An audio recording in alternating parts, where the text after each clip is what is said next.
Hello everybody and welcome to Mark Goldbridge, That's Football. Arsenal lose 1-0 to Aston Villa, and is it time for the Arteta out t-shirts again? I'm sure there will be those Arsenal fans who start using this as an opportunity to say, I told you, he's not good enough, we need to get rid of him. But as somebody who's watched a lot of Arsenal recently, for me, I think that, somebody said it on our watch along, how serious are Arsenal fans about having a proper rebuild at that football club? And I want to just say, and we'll delve into Villa in more depth in a moment. Fantastic performance from Villa after bouncing back from a loss against West Ham. But Arsenal failed to do that, having lost midweek in a game against Wolves, which, to be fair, I don't think they would have lost if they hadn't had the red card. But they did have the red card. They lost that game, and then they come to Villa and they've lost again. But on the Arteta out thing, I just think, how much do these Arsenal fans know their football club? Because I watch Arsenal and I see a team that is conceding way less goals than it used to. I see an Arsenal side that is moved away from the back five, that has a system. But I look at that Arsenal team, and I said the same under Emery, and I said the same under Wenger. This is a top four club in name and not squad. They are where they are. Arsenal could be 11th place on Tuesday morning. If Southampton beat Newcastle this afternoon and either Palace or Leeds win that game against each other, then Arsenal will be down to 11th place. They're not going to get... I can't see Arsenal getting Europa League football. Forget Champions League. They're not getting top four. I don't think they're going to get Europa League spots in the Premier League this year. I don't think they're going to do better than 8th this year.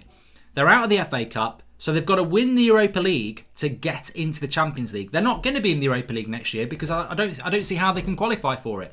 You don't qualify for the Europa League by winning it. So I think their only chance of Champions League, of any European football, is to win the Europa League now. And that's the situation they've put themselves in. But the big issue for me is that Saka's a fantastic player. I've always said that.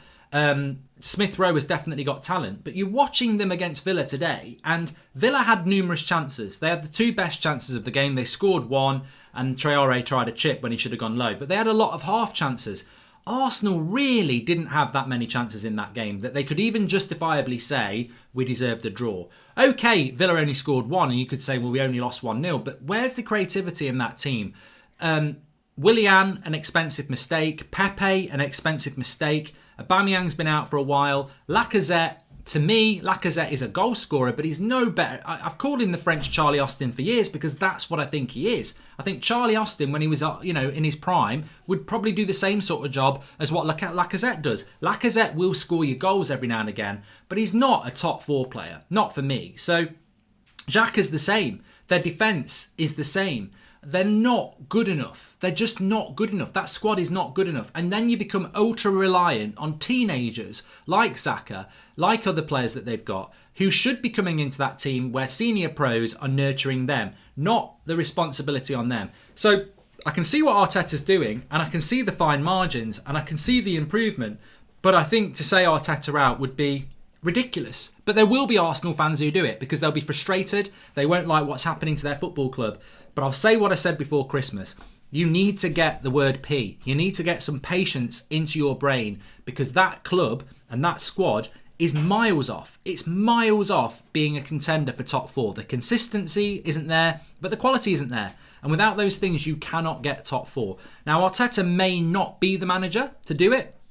But right here, right now, sacking him and bringing in an Allegri or whatever, Brendan Rodgers, whatever manager you've got in mind, they're still going... What would be the point in bringing Allegri or Brendan Rodgers in and giving them 100 million and saying, sort that team out? They probably would, because with 100 million, they could get 2 or 3 good players. They've got some young players and they would improve. But if you give that 100 million to Arteta, you'll get the same improvement, I think. At the moment, I just think it would be wrong just to get rid of him, because I think... With the contents he's got, that's all you're gonna get. I really do think. I think there is improvement. It reminds me a lot of Solskjaer with Man United. I mean, they went on a good run into January and then suddenly they're on a bad run again. This happened with United a lot. We were capable of going on a good run, we'd lose a game, and then we'd go on a bad run. And it takes time to build that consistency.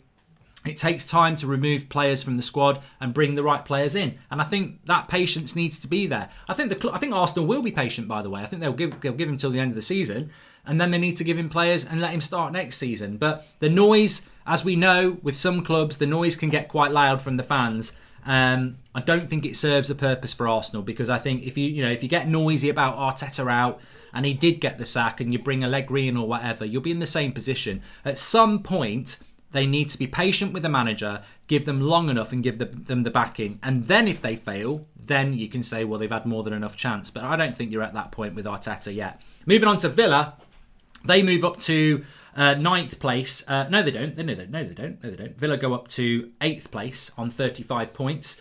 They've still got games in hand on the teams above them.